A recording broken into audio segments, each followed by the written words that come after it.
মাশহুদ এবং মাশহুদের কসম করছি। মাশহুদ কি? মাশহুদ মানে আরাফার দিন। কোন দিন?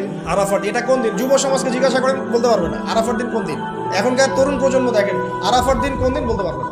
জিজ্ঞাসা করেন পর্যায় সারণীতে ওই যে মৌলের নাম, হাইড্রোজেন থেকে একদম শেষ পর সব বলে দেবে। পারমাণবিক ভর, পারমাণবিক সংখ্যা সব বলে দেবে।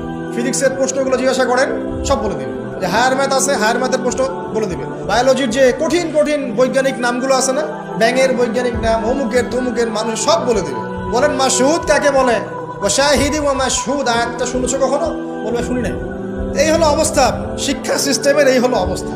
কেউ কি বলেছে যে ডাক্তার হওয়া যাবে না, ইঞ্জিনিয়ার হওয়া যাবে না, বা জেনারেল লাইনে পড়া যাবে না? এমনটা কি কেউ বলেছে? কিন্তু কোরআন সুন্নাহর জ্ঞানকে বিসর্জন দিয়ে, ওই জ্ঞানটাকে বিসর্জন দিয়ে তোমাকে ডাক্তার হতে হবে?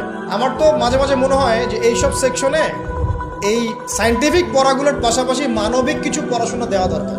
আগে মানুষ বানানো দরকার, কিভাবে পেশেন্টদের সাথে ভালো ব্যবহার করতে হয় শেখানো দরকার, কিভাবে একজন অসুস্থ মানুষের সাথে ভালো বিহেভ করতে হয় শেখানো দরকার। খালি কিভাবে